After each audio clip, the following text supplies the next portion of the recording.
Welcome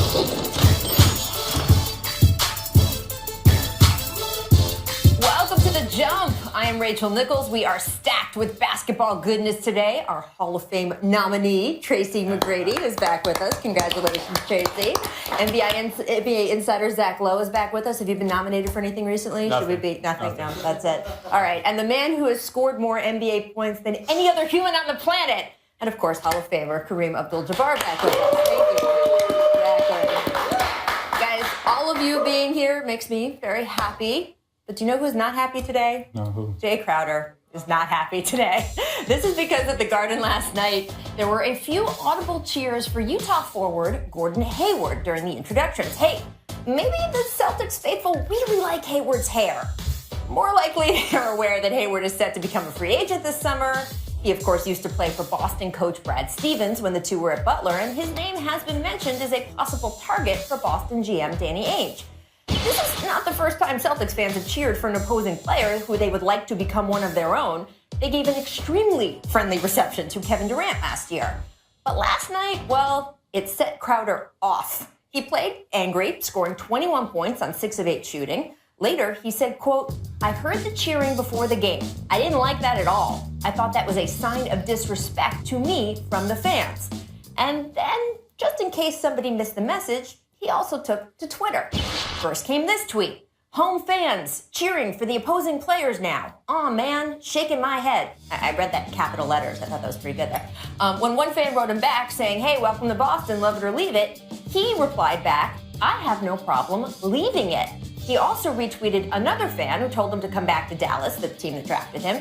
And he also started following on Twitter the Orlando Magic, a team that's tried to trade for him in the past. Now, by this morning, Crowder had erased a couple of those tweets, but he did leave up the original one. And look, Crowder has every right to be angry over anything he wants to be angry about. There is a grand tradition in the NBA of players taking very small slights, blowing them up to red alert levels to use them as motivation. And let's not forget that Crowder is someone who had to fight his way to being a starter in the first place, and if Hayward ever did come to Boston, it's Crowder's job he'd likely take. All that being said, once Crowder got to the Twitter stage of his evening, that's where it got to be too much for me. There is a difference between being motivated and throwing a temper tantrum, and that's exactly what it looked like. Let's not pretend the fans involved here insulted Crowder's mama. They want good players to come to their team, and if Crowder thinks he's better than anyone else the Celtics could get, his best recourse is just to keep showing that on the floor, not start attacking fans with his keyboard. So, guys, that's how I felt reading all of that stuff. Kareem, how did you feel? I think that the players really should leave the fans alone for the most part, because you never know what you're going to get out there. Anybody can come and sit in the stands. Can't win that battle. Yeah, that's right. So you should have a little bit of wisdom there and just keep your distance and just say the things that you can safely deal with and handle if they become an issue. Here's the deal, guys. Leave it to me, all right? Let's just be honest. Okay. There's some history with Hayward and Stevenson, right? Yeah. Crowder is not a better player than Hayward. So, with that being said, I will cheer for him too because I will want the better player to come and play for my team. Was that you? No, it wasn't. All right. But Hayward is a better player than Crowder. There's history between him and the head coach, and they would cheer him on. Now, you didn't have this problem when they were cheering for KD, because obviously KD is better. Hayward is a better player too. I'm sorry. Don't take it to social media because you will never win that battle with the fans. At the same time, though, if you were him, wouldn't you? These guys have egos. Like it would have gotten to me a little bit, right? Like it would have gotten to you a little bit. Well, you were too good for this whole discussion, but you know what I mean. If you were him, it would have gotten you a little bit. I get that, but know when to fight your battles, though. This is not a battle you can't win this battle, especially when you're taking it to social media to go at fans. Arguing with fans. Yeah, you can't win that. Just listen. If that's what motivated you to win score 21 points, do that on a consistent basis, then we won't be having this discussion. Also, they could play together. It doesn't have to be like one or the other. They could play together. They're both good, versatile wings. They could be on the floor together for a lot of minutes. It doesn't have to be either or. Yes. The fans are always fantasizing, though, about how we can get a better team and how we can do this. And they're always playing, God with the manipulation of personnel. Right. So you just have to understand that and stay away from it. I just have a problem because when KD came to town, It was fine. It was fine. And then Hayward comes to town, they cheer for him. You got a problem with that. That's what I have a problem If you have a problem because you think fans are disloyal to you, don't start being disloyal to the franchise by starting following other teams on Twitter to make a point or saying I should go back anyway. Probably not the best decision. And his coach, Brad Stevenson, did have a discussion with him this morning about it. So apparently he feels the same way. All right, let's talk about another team in the East. Guess who made the cover of Sports Illustrated this week? Yep, Giannis Antetokounmpo got the Lee Jenkins treatment, and there is a bunch of great quotes in the story. One that stuck out, though, was Giannis saying he could be in Milwaukee 20 years, and then also, quote, to make the next step, I've learned you need a little cockiness inside you. I can be a little cocky, he said. I've definitely become more serious. I have a franchise on my shoulders. Tracy, how far do you think Giannis can carry the Bucks? Because we know, obviously, he is their franchise player right now. He's talking about 20 years. Is this a franchise-defining player? He is a franchise player, no doubt about that. This kid is next. I mean, he has unbelievable talent. He reminds me a little bit of KD and Westbrook a little bit, with his explosiveness, as Westbrook, and just his length and being able to maneuver like KD. Now, if he develops a jumper, he's going to be scary. But as great as he is at this point, being 22 years old, it doesn't matter. What he has behind him has to improve. I mean, he could be as good as he can and, being one of the top players in the league. If you don't have no dogs behind you, it's going to be very tough for him to take Milwaukee to that next level. Shots fired at Jabari Parker. No. Not Jabari. It takes more than just him and Jabari Parker. There's no shots. Jabari is definitely up and coming. And he's been happy in Milwaukee up until then, coming from where he came from and all the different elements. And he talks about that a lot in the Sports Illustrated story, which is excellent. But Kareem, you were in Milwaukee, and after a while you felt like, you know what? I need to leave this place. And your situation was a little bit different. But it was a lot different. But different time and obviously different things going on with you. But it is comparable only in that it is a very particular market. Yeah, it is. But, they're building, and the fans in Wisconsin are unbelievable. I mean, I've had experiences there with the fans. I'm still having experiences with Bucks fans because you keep running into them all over the place, and they tell me about games they watched back in the 70s. It's incredible. Yeah. I mean, he's getting such a great reception there. And it's funny, Bucks fans have been sort of a little bit at his back. They're like, the national media doesn't talk about Giannis as much. We've talked about him every single day this week on the show. He's on the cover of SI now. He is getting his now due, I think, in the NBA, right? You forget the media hates everything. I will say this. We spent the entire summer offseason. Who is the next generational superstar in the NBA? Is it Karl Anthony Towns? Is it Anthony Davis? Is it maybe Kristaps Porzingis? It's this guy. Yes. Right. He is going to be the best player out of all those guys, and partly because, if you're a big guy, you can speak to this in the modern game. It's like you need someone to pass you the ball. It's harder to get into the post today than it was when you played. Like Giannis doesn't need that. He's going to have the ball in his hands right from the start. But the thing I like about him is the way he finds people that are wide. They don't even know they're open. He finds them and gets them the ball. Lajwan's is his biggest fan. He's Nigerian, and Lajwan's his biggest fan. He said, Kareem, you heard of Antetokounmpo? But I got the chance to see him play, and he's everything that they want up here in Wisconsin. I wish him well. I like that he's your personal scout. Only Kareem gets like Ian as a personal scout. Hey, it's important to keep up on these things. I do want to discuss the Dallas Mavericks, who have an issue on their hands, people. They're winning. Okay, they're not the Warriors exactly, but they have won 4 of their last 7. They're not out of playoff contention here, and why is this a problem, you ask? Well, as the Mavericks stumbled through the first part of the season, the feeling in Dallas was that they would likely finish with a lottery pick, finally be in a position to draft a successor to Dirk Nowitzki. But they haven't had luck doing that in free agency. They've been trying for the past 5 years. Guys have not wanted to come there, so the draft could really be their shot. But now they're winning at least a little. Zach, I mean, look, what is the best approach here for the Mavericks? Because it's hard to, you don't want to waste Dirk's final year or two. They're going to try and win. Like, more power to them. They got a veteran team. They have one of the 10 or 15 greatest players of all time. They're going to try to win. They're 5 games out in the loss column. They got to jump over a whole bunch of teams, probably no matter how hard they try, even though their schedule's about to get really easy after playing the toughest schedule in the league so far. They're probably not going to make the playoffs. They're still probably going to pick 6th, 7th, 8th, 5th, somewhere in there. That's just how it's going to be. What do you think that they should do, Kareem? That's a hard thing because, the players want to win. Mm-hmm. They want to win every game. They want every time they step out on the court. And it's up to the people in management to to try to deal themselves a better hand. So, it depends on what they want to do, and that's usually decided behind closed doors. Yeah, if I'm a player, I'm not embracing, trying to tank. Not at all. I mean, we want to win. We understand the circumstance. What happened in the beginning of the season? We wasn't healthy. We didn't have our whole team. Now we're coming to complete, and we're starting to win ball games. Found out how good we can really be. So let's give it a shot. If you look at guys, the top 5 guys that are coming out of college for this year that are projected, I don't see nobody replacing Dirk Nowitzki to be a franchise player. I mean, these guys are good college players, but I don't see nobody coming in.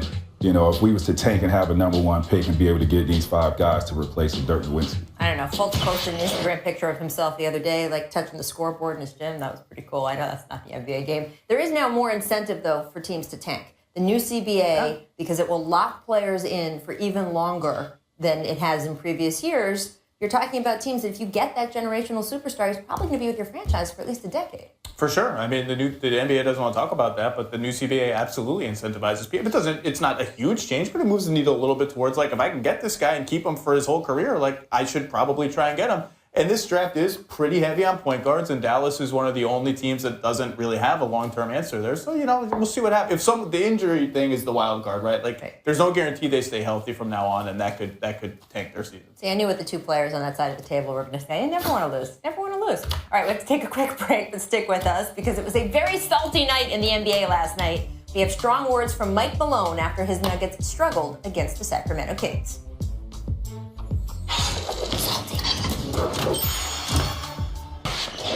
We have the worst defense in the NBA. That's the bottom line. It's embarrassing how we go out there and attempt to defend every night.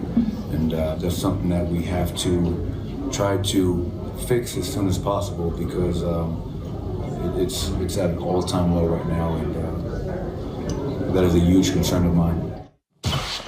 We have the worst defense in the NBA. That was embarrassing. That was Mike Malone ripping the Nuggets D after last night's home loss to the Kings. And we are back with Kareem Abdul-Jabbar, Tracy McGrady, and Zach Lowe. I had to go out of order there because it's Kareem. So. You don't have to say my name compared to these guys. Right, just do the show. Tracy, what do you think? It's Kareem Abdul-Jabbar. It is. What do you think? You've been in the position of having a coach try to rip the team to motivate you. Does it actually work? No. Okay. It doesn't work. I mean, here's the deal. These guys that they have on their team are not guys that are defensive minded. This league is so bad defensively these days. I mean, these guys are all about offense. So you have a bunch of guys that are offensively talented, but they're not locking into defense. And that's up to the coach to get these guys to buy into whatever strategy, whatever system he implements for these guys to go out there and execute. It's just not happening. He's trying, I guess. I mean, this is one of his attempts. He's got to push other buttons. I don't know. He's going to have problems if he gets them to the point where they're feeling persecuted. Right. And he's asking them to do things that they can't do. If he wants them to do different things, he's going to have to show them what he wants them to do and then train them to do that if they haven't learned. Because as Tracy just said, so many guys, all they're thinking about is, how can I score the basketball? How can I score? And how can I score a three-pointer?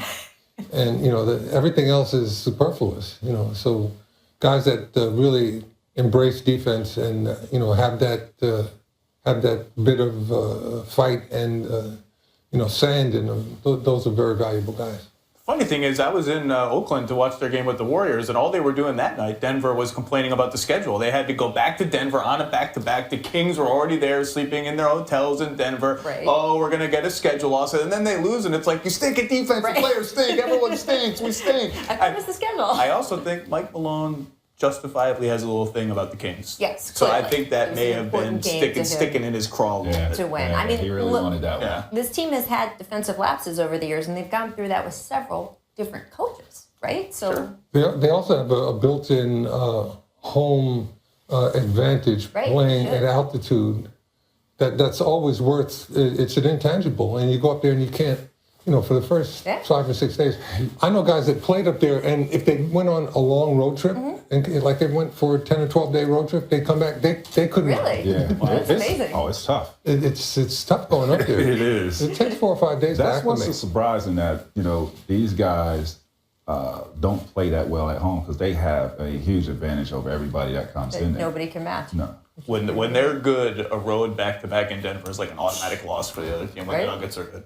Yeah, we're not seeing that all the time, which is frustrating. Their coach, let's move on to Karl Anthony Towns. Also salty, spoke very strongly after a loss last night. The Timberwolves lost to the Sixers on a buzzer-beating tip-in from Robert Covington. Exciting for Sixers fans. Not so much for Towns. He had 23 points, 15 boards, and 5 assists, but clearly not happy. The Wolves had to fight their way back from a 26-point deficit just to get to that tip-in, and we'll take a listen. Take much consolation from the comeback, or does it no hurt consolation? There's no consolation prize. This ain't fourth grade Pee Wee football. This is the NBA. This is a man's league. There's a winner and there's a loser, and today we're the losers. Tracy, we saw him over the summer. He was so happy. He was in a nice bright jacket. He looks beat up there, just in every possible way. The hat, the cut, the whatever. It's not going He's a big man. Yeah. It looks like it's weighing on him. But no, the good thing about him is he's well put together. He's sharp. I like him speaking up and taking a leadership role for this team. They're lacking veteran leadership. That's what this is all about with this group. I mean, they have some of the best talent, young talent in this league. You have 3 guys, 21, 22 years old, averaging 20 points. Outrageous. It's about leadership, preparing for yourself, staying the course, and being precise when you're out there on the basketball court. Are they going to make a deal to fill this need? I think they will. I would bet on them. I think they're poking around Goran Dragic as an upgraded point guard because Ricky Rubio is kind of plateaued and doesn't seem like he fits what Tom Thibodeau wants to do. But yeah, I feel like Karl Anthony Towns says something like this after every game. It's a man's league. We got to win. We have the pieces here. He's very but he's a little snarkier than usual in this one. I like that. I like that fire there. Yeah, I thought that he's like stepping into the adult role for his team. Okay. He's going to take that role on because he's tired of them screwing around, Right. And he's going to show them how to do it every night, and that's wonderful. That they will get other people that will follow him because he's demonstrating some leadership, and he's such a good kid. He It is. just sort of reminds me of a movie about sort of a boxer where he just gets really beat up and then he comes back. I'm just like, all right, I'm going to show everyone. I don't think this is sort of the way that the Wolves season has been going. I'm still a believer. I think that they are going to figure this out before the end of this season. Is that naive of me? That's very naive. Why? I'm not saying they're going to make the playoffs. I just think that the growing pains we've seen them go through. I feel like they've got to work this out. I haven't seen any improvement. Really? Yeah, I haven't seen any improvement, and I don't think so. I just don't think it's registering with these guys. NBA defense is really hard, and they stink at it. And they're really young players, and the way the ball moves around the floor now, side to side, you got to stay connected. Yeah. And that's the hardest thing for young guys to learn. the people in the front office are the ones that really have to get wise. Right. Because they are the ones that pick the talent. And they have to understand the maturity level and just the talent level. If they keep picking guys that can't play defense, you need that. They're limiting themselves. Well, the guy picking the talent now is also the coach, who's also supposed to be a defensive genius. So we'll have to see where that goes. Trade deadline approaches. Yeah. All right, we got to take a quick break. But first, here's our distant replay from this date in 2002. I think I was at this game. This is a Wizards Jordan alert. Here comes Chicago. Oh, give me that. 2 hands. Yep, you do it. Give me that. Come on, Ron Mercer. Oh. None of that, please. Comes out of nowhere, gets a run, give me that. just flies, catches it with both hands, pins it on the board, and brings it down. That is a remarkable. Ty Lue, the young Ty Lue likes it. A little happy Ty Lue. Yeah. Please help enlighten us. We were talking about Bill Russell. Oh, that's allowed. That's fine. We're going to let that go. This is time for our Make or Miss, though, with our all-star panel today. So make pop culture from Bill Russell to the Spurs Coyote. This is a downgrade if I ever heard one. Oh, that's so He was mocking Mariah Carey. New Year's Eve, Tracy. I'm rolling with Mariah. They tried to sabotage my girl. Right? I'm rolling with Mariah. Wow. No, that was Earpiece wasn't working. She was giving an interview. She said she couldn't hear. They lied. Now to wear pants. Didn't I see this on His your New Year, Twitter his feed? first Coyotes New Year's resolution is to wear pants more now. So not I guess this was like the last hurrah of no pants. No pants. Missed celebration. I don't like it. Swaggy P hits a 3 against the Grizzlies and celebrates with multiple pelvic thrusts. I can't believe I'm asking one of the greatest players of all time, but Kareem, how do you feel about? Is it too many pelvic thrusts? What are we talking here? It kind of makes me wonder about what the Lakers are learning, because they're supposed to be trying to win. They're supposed to be trying to win games, and What is this, Cream? This what y'all teaching these boys, man? I don't know. Maybe he's gonna be a a male dancer. Oh, we I'm a cannot gigolo. Stop showing the clip. Big man times make Nikola Jokic of the Nuggets had this over the head assist last night. Zach, special passing big man, right? Yeah, he is. The best player no one is talking about, Nikola Jokic. He's having one of the best passing seasons ever for a big man, ever. Right? He has great vision. Arvidas Sabonis-like? Oh, look at that, big fella. I wish we got to see Arvidas, the real Arvidas. That's the young version, right? Yeah. Yep. Not bad.